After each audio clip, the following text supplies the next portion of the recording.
This is Bob Pringle, reference librarian. I'm going to talk a little bit about retaining your search history so that you know what you've done.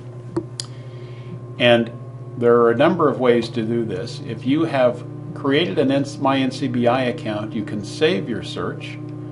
You'll see that it gives you the subject headings that you've put at the top of the screen. I'll change that a little bit and then save the search. And I do recommend that you set up a MyNCBI account.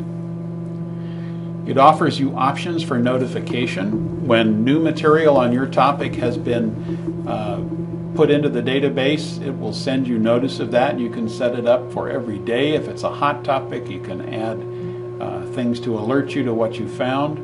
In my case, I'm not interested in new material on this. Then when I go into my NCBI account, I'll find that as a saved search. Looks like I saved it twice in the process. However, a more useful approach for me, at least, is to record the subject headings and the concepts that I've used and the limits and what has been useful in a Notepad file.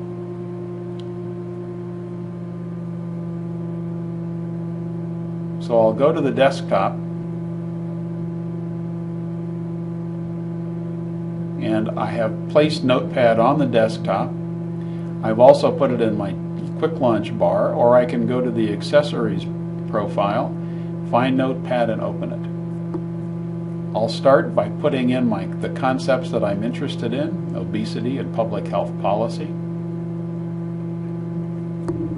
And I'll do this as a running file rather than doing it after the fact as I'm demonstrating it today. Put in PubMed, copy the subject headings that I used for my most successful search, and I might very well make notes as I go indicating which terms were not successful.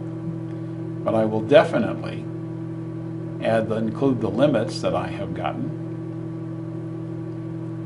Copy those. One of the benefits of pasting this into Notepad is that you get rid of all the HTML coding that goes with here. And I will make a note of how many references it found on a particular date.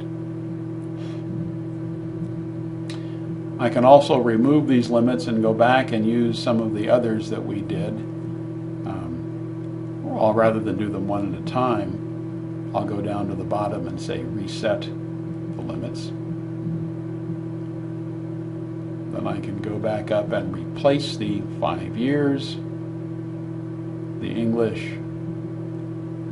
I could replace humans, although if I'm going to do children, I really don't need to worry about that because all of the subject concepts, age limits that deal with people deal only with humans.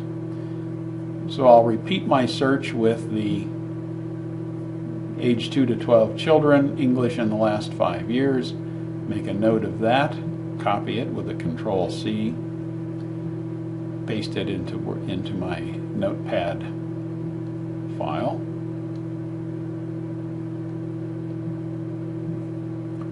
Again, note how many references it found for me on this particular day. As I said, I can make notes about ones that don't work, ones that do, the things that I want to remember about this particular project. Then save it with a file name, obesity prevention. And I usually put it on the desktop because I'm probably going to want to move it to a flash drive if I didn't have a flash drive installed right away.